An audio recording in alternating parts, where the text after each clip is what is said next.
Hello, ladies and gentlemen. My name is Phay, and welcome to the channel. I realize that I am great at multitasking. I can waste time, I'm unproductive, and I can procrastinate all at the same time. Today, we're taking a look at Eternal Palace from Alley Cat Games.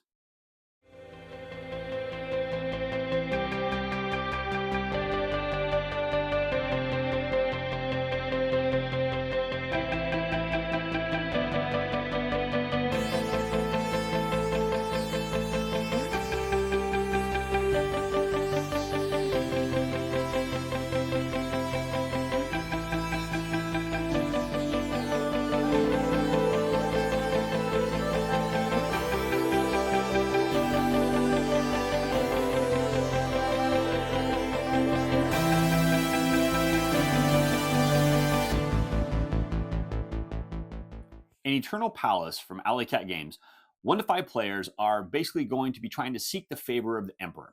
You're trying to collect the materials that you need to contribute to the reconstruction of the Emperor's monuments and commemorate the restoration by creating a beautiful painting on his beloved gardens. Okay, so how does this game work? Now, this is a dice placement, dice rolling game where you're going to be trying to get advisors to do different actions on this board. So I'll tell you what, let me explain how play the game real fast, and then I'll give you my final thoughts. So to play the game is actually relatively simple. And that's one of the things I like about this game is it's a lighter game. All right. So the first thing you're going to do is everybody's going to roll your dice. And you're going to roll them out in front so everybody can see them. And you're going to look and you're going to add up the numbers and see who has the lowest number on all of your dice. Whoever has the lowest number is going to be the first player. And then you, in succession order, you're going to go up in the player order. Okay. And then what you're going to do is plan. So pick up your screen, and behind your screen, you're going to group dice into different numbers. You can leave them individually. You can put them in, you can put them in groups of 2 or even 3 or whatever you need. Because the reason you're grouping them is because you're going to place them on the board in different areas that match that number. All right. So you're trying to basically get the dice to the numbers of the places that you want to go. Once everybody's done that, then you're going to drop your boards down so you can reveal what everybody has. Now, all of your resources and everything else that you have in this game, one of the things to keep a note is it's all visible to all of the players.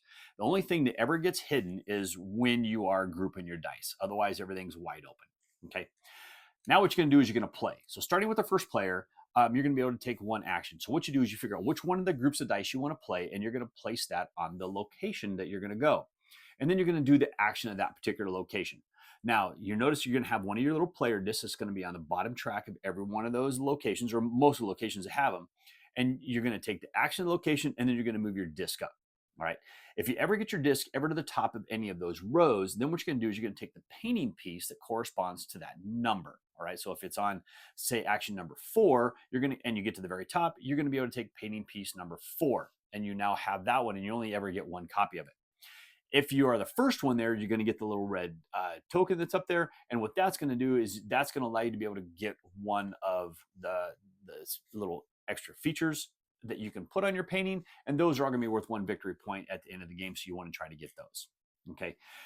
There's 4 other tracks. There's the other monuments that you have. I think they're called the monuments and the imperial seals. So the monuments, there's 4 of those. And what they do is they start with a different resource on them. And if you go to those locations, however many resources are inside of that circle, you have to pay that number of resources plus 1. And then what happens is you will now take that token. You also get to go up on the king's track as well. You're going to go around in that because whoever's head on that's going to get more extra victory points at the end of the game as well. Okay, but you get your monument token, and those are even worth 1 point. Then you're going to take one of the tokens that you use to pay for that, and you're going to put it in the circle. So those get more expensive as the game goes on. And there's 4 locations that you can actually do those. All right. The other one you have is I think it is the Imperial Seals track, I think is what it's called. Where basically I think there's a total of 16 steps on that. You can only ever place 1 dice right there. But when you place a dice right there, you're going to basically go up on the top of that track. And you're going to be able to get those extra resources from doing those as well. Okay. But that's the majority of the things that you're going to be able to do. Now, every location is going to have different things you can do. So for example, number 1 is going to have your fish market. That's going to allow you to be able to draw cards from the advisor's deck. You get to keep one, you get to pay for that. One's going to go get discarded, and the other one's going to go on top of the deck. but it's going to allow you to be able to get more advisors in play. Now, the advisors that you have in play, if they have a little lightning bolt icon on them, they're a one and done. You get its bonus and you discard the card. Otherwise, it's going to go in front of you. Now, once per turn, okay, you can actually exhaust that card and you can take that action if you meet the criteria for it. So you can only use them one time. If you go up number 2, that's the Academy of Wisdom. That's going to allow you to be able to take one of the 3 face-up ones. You do not replace them. Whatever 3 advisors are out that particular turn, that's all there is for this particular turn. They do get refreshed, though, at the end of the round. Like I said, you have all your monument locations where you're basically paying your extra resources to get those. You have a couple of resource locations that you can go up and based on whether you have a group of 1 dice or 2 dice, you're going to be able to get some different of the 4 resources. You're going to be able to get 1 or say 3 of the different resources. For that, you also have the Temple of Wisdom, which you're putting there as 7s. You have to put in 2 separate sets of 7s because there's 3 different ways to get a 7 in this game. Once you've completed 2, of course, every time you get it, then you're going to be able to put one of your discs in there, and then once you've done twice, and you can get the 1 bonus place. There's the Palace Market, which takes 12s. When you put your discs in there, it's the same as the other one. You're going to be able to, once you fill 2, then you can get the bonus for that one as well. And the Eternal Bridge, that was the one I was thinking. The Eternal Bridge is what's going to allow you to go all the way to the top of there. Now, there's always the Imperial Scrolls place. Imperial Scrolls place is when you put your dice up there. Any number of people can put dice up there, and you're just going to be able to get those actions. And that's kind of the place to, if you don't have anything to do with your dice, it's kind of something to be able to do with them. Now, one of the things I didn't mention is if somebody already has a dice in a particular location and you want to go to that same location, even if it's you, okay, for every person that has one there, you have to pay a fish to the market. All right, so if 1 person's there, you want to go there, pay 1 fish. If 2 people are there and you want to go there, pay 2 fish to the market, and then you can take the action. So storing up and gaining those fish is really nice if you want to be able to do an action multiple times, okay, even if it's yourself. Once all that's done, you're going to go to the restore phase. The restore phase means you're going to recover all of your dice. You're going to get them there. Then you're going to restore all the visors, discard all the ones, and put new ones out. Retire all by retiring them. Okay. Then what you're going to do is you're going to take there's going to be dice at the palace. Whoever has the least number of dice is going to get 1 dice. Otherwise, you go through the criteria of who's going to get that next dice. All right. And then you're ready to go on and you're ready to do the next round. Okay. Now this is going to keep on going and going and going until 1 person has gotten 8 of the pieces of their painting. All right. Once they've gotten 8 pieces of the painting, then you complete that one current round. Then you're going to go to the scoring phase where you're going to score 1 point for every piece in your painting. You're going to score 1 point for the extras. You're going to score 1 point for all your monuments. You're going to take all your resources, and I think it's going to get 1 point for every 10. Once you're done adding up all your points, whoever has the most points wins Eternal Palace. All right, folks, there you go. That was kind of a real high-level overview of how to play the game. One of the cool things about this game is every spot is kind of different in a way, and I do like those advisors. There's not a ton of the advisors in the game, at least especially if you're playing as a 2-player game, but those advisors can be very helpful, especially the ones that are going to allow you to get extra resources by going to some of the resource gathering places. You get 2, 3, or 4 of those, and well, I'll tell you, you get those extra resources per turn, and it's really going to help you out. So, utilizing spaces 1 and 2 to get those resources or those advisors is actually really good. Now, one of the things I think that's really cool about this game is it's a dice placement game, and you're trying to figure out where you want to place your dice, but you're also competing to go up those tracks. Because every one of those tracks you go up, like I said, you want to try to get to the top so you can get the piece, but you want to try to get there first because they all have that little red feature token. That was the one I couldn't remember. That little red feature token. So whoever gets to the top first, all right, they're going to get that feature token, and that feature token is going to allow them to be able to take one of the little extra painting pieces. All right, not one of the row pieces, but what they do is they have because you have all like the different layers and stuff like that. But you're going to have I'm trying to remember and look and see what it is. You're going to have the little features. Okay, so there's just 10 little features that you can get. So it's really nice to be able to grab those because, like I said, they're all worth 1 extra victory point as well.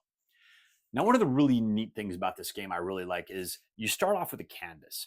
And on that canvas, you're gaining the different pieces by going up the track. And you're laying them down. And so you always have, I believe it's the lowest numbers are the biggest ones. So it always goes lowest to high all the way down. So you're slowly filling those in, and you're slowly building that up as you're playing the game, and your image is basically taking shape, and it looks really cool the way it's done. I absolutely love that.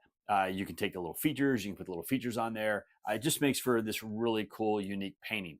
Now they are double sided, so you can flip them around if you want. So you can have things go in different angles, and you can change things up that way a little bit. Very nice. I do like that. I love the way it looks on recreating the painting. Okay. Now I do have some caveats for this game. All right, I do have some issues with it. So the game comes with like these little canvas stands. All right, now those little canvas stands, they're okay, but the problem is the little tabs on the front of them aren't tall enough. So I kept having a problem of all my stuff sliding off because I mean they're little. When you put the painting pieces down there, I mean they're just kind of like a cardboard, a little thin. All right, so they kind of do bow a little bit sometimes based on your humidity, but they kept sliding off, so I kept having that problem. And that was kind of a real bummer. I wish it was more a better easel, or they kind of stick up a little bit taller. We did have a hard time putting a couple of them together. The pieces just didn't really want to slide in correctly. It's almost like they were too tight.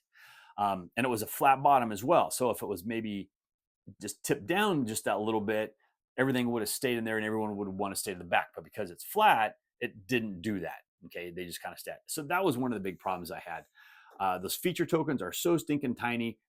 It's kind of really hard to see them, but I understand why because of the way they are on their board. And the other thing I wish too is I wish there was a different variety of pieces that you can do. So it's like you have this stack, you're building this painting, and you have this stack of the ones and the twos and the threes and the fours and the fives, but they're all the same. I kind of wish the backside was maybe a different image, okay, or each one of them was a little bit different image. Now I know it's artwork, and I know artwork can be expensive in board games, but it would have changed it up so your paintings aren't always the same. I mean, right now the only difference you're going to have in the paintings is which side you put them on and if it's facing one way or the other. So you get a little bit of variety there, but not much. I wish there was a little bit more to that because I think those paintings are absolutely fantastic. And to me, that is the super big draw to this game is what's that painting going to look like when it's done? Okay, how's it going to look? And if there was more of a variety, and I can just have all kinds of other different options, and it would be that much more unique, and that would be a bigger draw for me. I would love that a little bit more. Okay, now keep in mind, I understand that this is kind of a lighter game. It's not a real super heavy game. Once you actually understand how this game plays, it's a pretty simple, pretty relatively light game. I don't think it's a rules heavy game. Me and my buddy Chris, we played his copy of the game. We learned the game actually relatively fast. I don't think it took us but a couple hours at the most to learn and even get through and play our first game. But it was a lot of fun. I loved the competing, the challenges on trying to get to the different locations. One of the things that's you have to really think about too is when everybody reveals their dice. If you're going first and you're going to like space 3 and 6, but you look at some of the other people that are playing and you look at where their dice are, they're going to maybe some of those same locations as you. You might want to do that one first so that you can get that resource or you can maybe get that feature token. Okay, so it's kind of important to be able to do that. Now, one of the things, and I didn't really talk about this, is important to do too, is you have those. It's the wisdom tokens. Now, one of the cool things about the wisdom tokens, and I didn't really cover this in the rules explanation, but those wisdom tokens is once your dice are revealed, when you go to place your dice on the board, at that point you can spend a wisdom token on one dice, and you can change the value of it by plus or minus 1. Okay, if you spend 2 wisdom tokens, you can actually turn a 6 into a 1 and a 1 into a 6. All right, but there's no limit. No limit to the number of wisdom tokens you can use. So if you have a 2 and you need a 5, all right, you can spend 3 wisdom tokens and you can just move it up to a 5. So as long as you get a lot of wisdom tokens, you can easily manipulate the dice to get to the numbers that you want, which is actually really nice. Okay, I do like that aspect of the game. But on the whole, it's not a real complex game. It's not a real deep, heavy, strong strategy game. But to me, it's a light, fun game. I enjoyed playing the game. I enjoyed building up my canvas. I enjoyed what that looked like. I love dice placement games. Rolling the dice and trying to figure out how you're going to group them, how you're going to work different things together. I had a lot of fun with it, and I actually enjoyed it. If you're looking for a lighter game that has a really good-looking table presence, I recommend this game. If it's too light for you, if you think it might be too light for you, you might want to give this one a try first. But I enjoyed it. I would definitely play this one again. Well, thank you once again for joining me today. As always, I please ask you like these videos on YouTube, on Board Game Geek, on Facebook, or on X. Please leave me a comment on any one of those platforms, and I'll get to those comments just as soon as I can. And also, folks, if you like the videos I do here, if you haven't done so already, I humbly ask you to click on that subscription button, even click on that bell and be notified when I drop new videos. And if you like the videos I post here, I also post videos over on the Discriminating Gamers channel. Over there, we'll do some unboxings, some reviews, and the occasional playthrough over there. I'll leave a link to Cody's channel and the details below. You know, a guy knocked on my door the other day and he was asking for small donations to a local swimming pool. I gave him a glass of water.